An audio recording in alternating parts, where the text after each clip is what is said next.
देखिए, किसी सभ्य समाज में फांसी की सजा आदर्श रूप में ना हो तो बेहतर है, इसमें कोई डिबेट नहीं। और फांसी की सजा क्यों बुरी है, इसके पक्ष में सबसे बड़े डिबेट जो तर्क दिए वो महात्मा गांधी ने दिए हैं। महात्मा गांधी मृत्युदंड के विरोधी थे। उनका स्पष्ट वाक्य है कि मैं किसी व्यक्ति द्वारा किसी व्यक्ति की हत्या में और राज्य द्वारा किसी व्यक्ति की हत्या में कोई अंतर नहीं मानता, दोनों एक ही बात है। और जो बाकी तर्क थे वो ये था, एक यही तर्क था जो आया ना, कि यदि आपने किसी को फांसी दे दी और बाद में पता लगा कि वो निर्दोष था तो सुधार की संभावना नहीं है। और यह संभावना हो भी सकती है कि मान लीजिए किसी घर में किसी बच्चे से अपराध हो गया, खून हो गया, और उसकी माँ या उसके पिता को लगा कि मेरे बच्चे की जिंदगी खत्म ना हो, उसने हथियार को अपने हाथ में ले लिया और खुद ही पुलिस में बयान दिया कि मैंने हत्या की है। ये तो हो ही सकता है। फिर पुलिस में इन्वेस्टिगेशन हो, इन्वेस्टिगेटिंग ऑफिसर जब आए तो वो खुद महिला कहे कि मैंने ही हत्या की है, सारे प्रमाण भी इस तरह से मैनेज कर ले। जज पूछे तब भी ये कहे, जज कहे कि नहीं, चाकू जितना अंदर तक घुसाया गया है लगता नहीं कि आप घुसा पाएंगे। हो गया, एक बार आओ जरा सामने, अभी हाथ के अंगन को आरसी की अभी ट्राई कर लेते। मतलब कुल मिला के वो साबित कर दे कि मैंने ही खून किया है, और अंत में जज कहे कि ठीक है फांसी पे टांग दो भाई, और बाद में पता चले कि नहीं, हत्या उसने नहीं की थी। ये खतरा तो है ही ना भाई। और तीसरा ये भी है कि अपराध कोई व्यक्ति क्यों करता है। जब आप इसकी गहराई में जाएंगे तो आप पाएंगे कि अपराध करने की वजह वो व्यक्ति खुद आमतौर पर नहीं है, बल्कि उसकी परिस्थितियां हैं। एक व्यक्ति की परिस्थितियां खराब थी जिस वजह से वो अपराधी बना, और क्योंकि परिस्थितियां खराब होने से अपराधी बना, इसलिए आपने उसको मौत के घाट उतार दिया। तो हमें जो सार इसने कहा कांट ने कि किसी मनुष्य को साधन मानना बहुत बुरी बात है, एक सेंस में लगता है कि हमने किसी मनुष्य को साधन की तरह इस्तेमाल कर लिया। ये सारे तर्क हैं मृत्युदंड के विरुद्ध। ठीक, पक्ष में भी तर्क हैं, बहुत अच्छे अच्छे तर्क हैं। जब हम मृत्युदंड की बात करेंगे तो विपक्ष में एक तो महात्मा गांधी को लेंगे। एक व्यक्ति बहुत फेमस है जिसको मृत्युदंड के विरोध के रूप में सबसे बड़ा नाम उसका है, बड़ा थोड़ा अजीब सा नाम है, ध्यान आएगा तो बताऊंगा क्या नाम था। उस व्यक्ति के आधार पर एक दिन भी मनाया जाता है, शायद 30 अक्टूबर या 30 नवंबर का दिन है, जो मृत्युदंड विरोधी दिवस के रूप में मनाए जाने की परंपरा भी चलती है। हाँ, अगर मैं ठीक याद कर पा रहा हूँ उसका नाम बेकारिया है, बेकरिया, ऐसा कुछ नाम है। नाम सुना है आप लोगों ने उसका? गूगल वाले लोग जरा जल्दी से सर्च करें, बेकरिया बेकरिया, कुछ ऐसा नाम ढूंढ पा रहे हैं? बेकरिया, यूटी, बेकार नहीं है, बेकरिया है ना।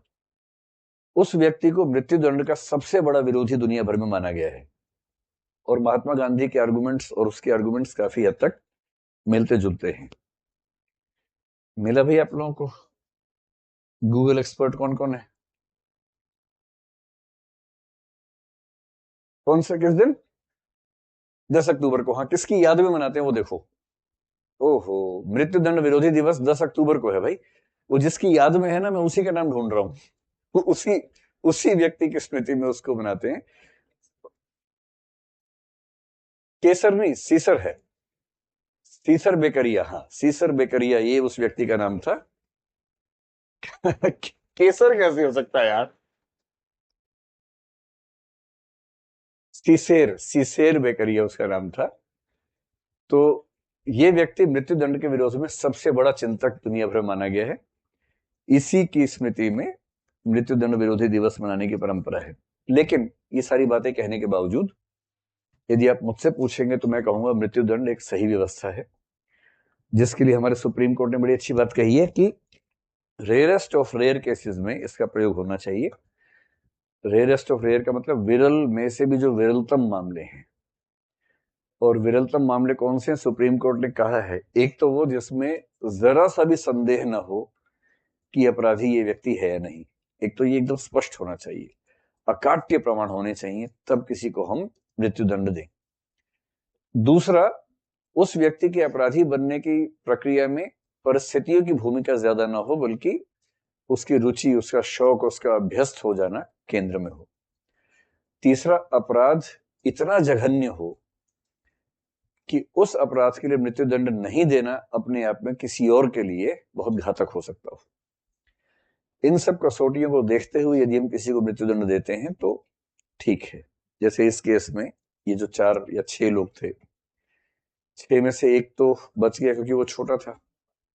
और इन सब की योजना क्या बनी, अदालत में वकील के कहने पर एक वेब सीरीज है डेली क्राइम, अगर आपने देखा हो तो उसमें इसी पे बहुत विस्तार में सारी रिपोर्ट्स वगैरह हैं। उसको देख के जो बात समझ में आती है वो ये कि उस बच्चे ने सारी योजना बनाई थी, ऐसा है नहीं, जैसा प्रसिद्ध बात है ना, वो ऐसा इसलिए हुआ, ये वकील की कारस्तानी होती है। जब पता है कि 6 में से एक छोटा है जिसको फांसी हो नहीं सकती, तो सबने मिलकर क्या योजना बनाई, ये साबित कर दे कि सारी योजना इसी की थी, इसे सजा हो नहीं सकती है और हम सब इस वजह से सजा से बच जाएंगे। तो उसने सारी योजना बनाई, ऐसा शायद सच नहीं है, ये तो एक छवि है जो बना दी गई है ताकि कानून का फायदा उठा सके। अगर वो लड़की बच जाती, मृत्यु ना होती, तो इनको मृत्युदंड बिल्कुल ना होता, क्योंकि जो गैंग रेप है उसकी सजा उस समय तक जो थी वो अधिकतम 10 साल की थी पहले मामले में।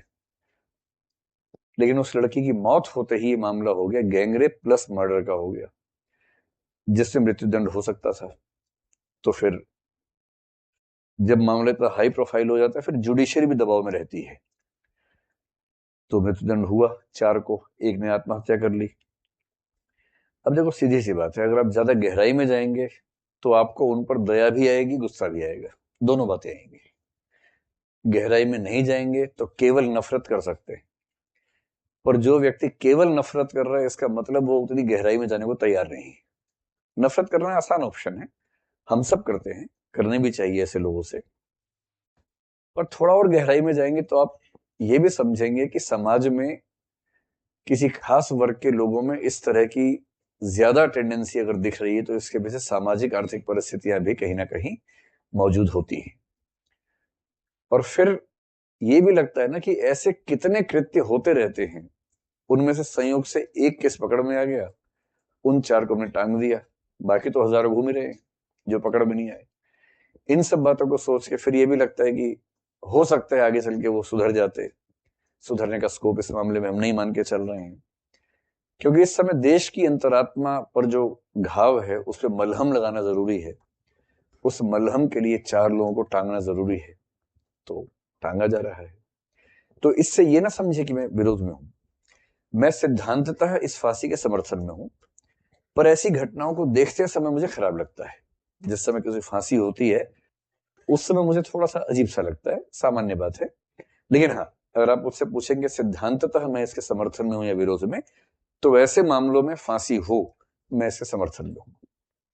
क्योंकि जो लोग किसी लड़की के साथ ऐसी बदसलूकी कर सकते हैं, उसको जान से मारना तो अलग बात है, इतनी क्रूरता से मार सकते हैं, और ऐसे व्यक्ति अगर समाज में घूम रहे हैं तो किसी और की जिंदगी खतरे में है, ये भी तो एक पक्ष है। और अंत में कोई अगर आपसे कहे कि मानवाधिकार, तो इसका एक वाक्य में इसका उत्तर ये है, मानवाधिकार मानवों के लिए है, दानवों के लिए दानवाधिकार है, मानवाधिकार नहीं। तो ये पक्ष भी रहता ही है।